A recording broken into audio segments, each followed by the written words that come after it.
For the past few seasons, the Falmouth Historical Society and the Museums on the Green have had the great pleasure to host local residents Troy Clarkson and Robert Haskell as they have come on our grounds for the 4th of July weekend to read Thomas Jefferson's words that he first wrote in July 1776. This year we'll have to do it virtually, but we're still going to do it. So we hope that all of you enjoy these words as once again we welcome Bob and Troy. Thank you for joining us.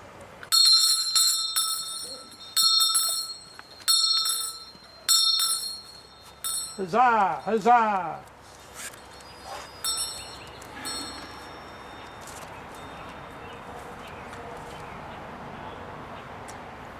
In Congress, July 4, 1776, the unanimous declaration of the 13 United States of America.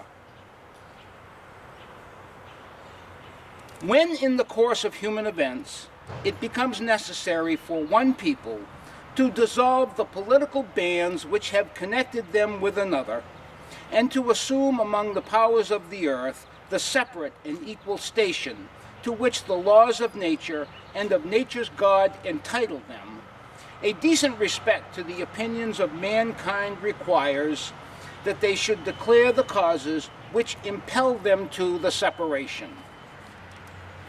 We hold these truths to be self-evident, that all men are created equal, that they are endowed by their Creator with certain unalienable rights, that among these are life, liberty, and the pursuit of happiness, that to secure these rights, governments are instituted among men, deriving their just powers from the consent of the governed, that whenever any form of government becomes destructive of these ends, it is the right of the people to alter or abolish it, and to institute new government, laying its foundation on such principles and organizing its powers in such form as to them shall seem most likely to affect their safety and happiness. Prudence indeed will dictate that governments long established should not be changed for light and transient causes, and accordingly all experience has shown that mankind are more disposed to suffer, while evils are sufferable, than to right themselves by abolishing the forms to which they are accustomed. But when a long train of abuses and usurpations, pursuing invariably the same object, evinces a design to reduce them under absolute despotism, it is their right, it is their duty to throw off such government and to provide new guards for their future security. Such has been the patient sufferance of these colonies, and such is now the necessity which constrains them to alter their former systems of government. The history of the present King of Great Britain is a history of repeated injuries and usurpations, all having in direct object the establishment of an absolute tyranny over these states. To prove this, let facts be submitted to a candid world. He has refused his assent to laws the most wholesome and necessary for the public good. He has forbidden his governors to pass laws of immediate and pressing importance, unless suspended in their operation till his assent should be obtained. And when so suspended, he has utterly neglected to attend to them. He has refused to pass other laws for the accommodation of large districts of people unless those people would relinquish the right of representation in the legislature, a right inestimable to them and formidable to tyrants only. He has called together legislative bodies at places unusual, uncomfortable, and distant from the depository of their public records, for the sole purpose of fatiguing them into compliance with his measures.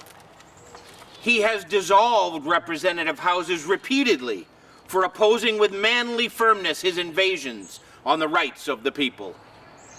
He has refused for a long time, after such dissolutions, to cause others to be elected, whereby the legislative powers, incapable of annihilation, have returned to the people at large for their exercise, the state remaining in the meantime exposed to all the dangers of invasion from without and convulsions within. He has endeavored to prevent the population of these states, for that purpose obstructing the laws for naturalization of foreigners, refusing to pass others to encourage their migrations hither, and raising the conditions of new appropriations of lands.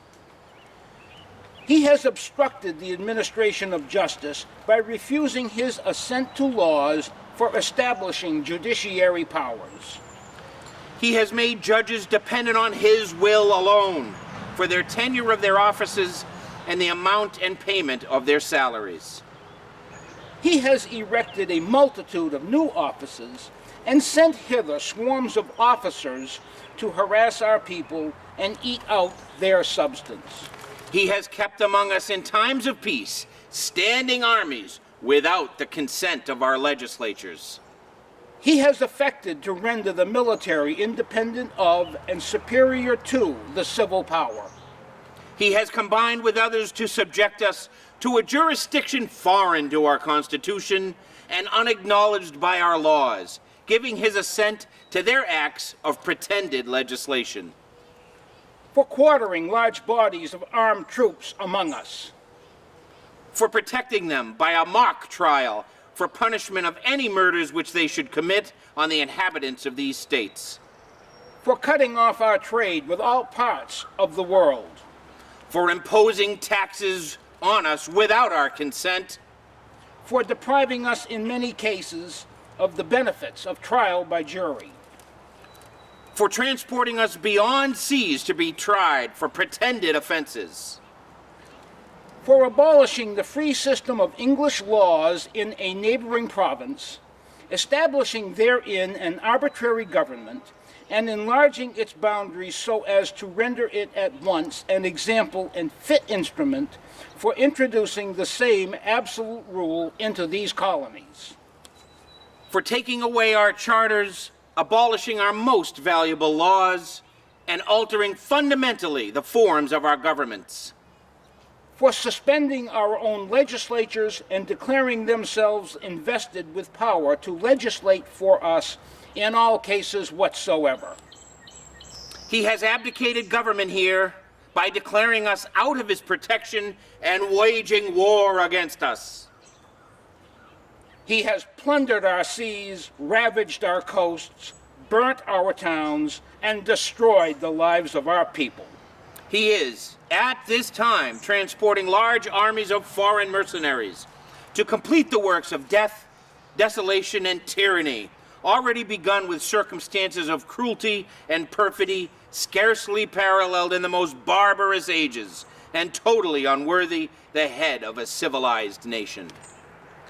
He has constrained our fellow citizens taken captive on the high seas to bear arms against their country, to become the executioners of their friends and brethren, or to fall themselves by their hands.